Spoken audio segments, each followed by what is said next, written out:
नमस्कार.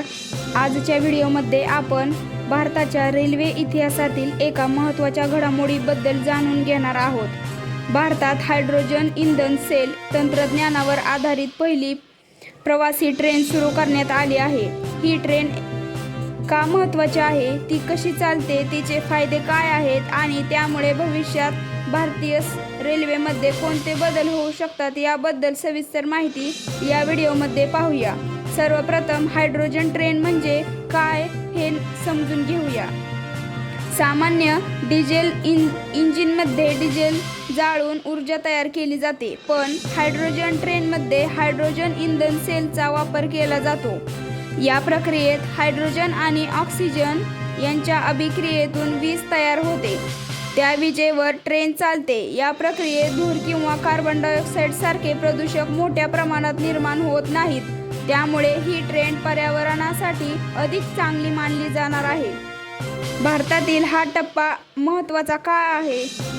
भारतीय रेल्वे ही जगातील सर्वात मोठ्या रेल्वे नेटवर्कपैकी एक आहे. अशा परिस्थितीत पर्यावरणपूरक तंत्रज्ञानाचा वापर करण्याच्या दिशेने हा एक मोठा प्रयत्न मानला जाणार आहे.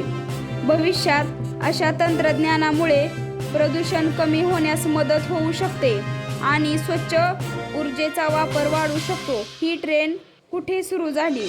अधिकृत माहितीनुसार हरियाणातील जिंद सोनीपत मार्गावर या हायड्रोजन ट्रेनची सुरुवात करण्यात आली. हा उपक्रम भारतीय रेल्वेसाठी एक महत्त्वाचा प्रयोग आणि पुढील विस्तारासाठीचा पाया मानला जात आहे. हायड्रोजन ट्रेनचे प्रमुख फायदे कोणते? पहिला फायदा म्हणजे कमी प्रदूषण. डिझेल इंधनांच्या तुलनेत हवेचे प्रदूषण कमी करण्यास मदत होऊ शकते. दुसरा फायदा म्हणजे स्वच्छ ऊर्जा. हायड्रोजन हे भविष्यातील पर्यावरणपूरक इंधन म्हणून अनेक देशांकडून स्वीकारले जात आहे.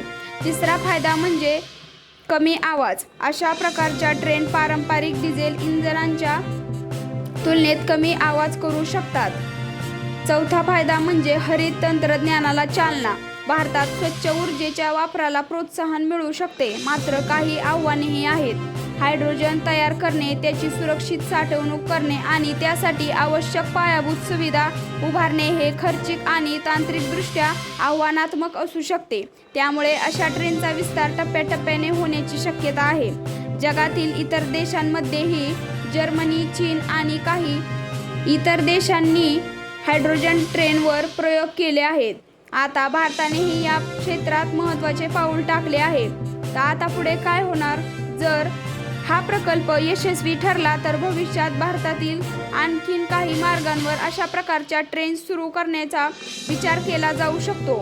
मात्र त्याबाबतचे अंतिम निर्णय भारतीय रेल्वे आणि संबंधित अधिकृत संस्थाच घेतील.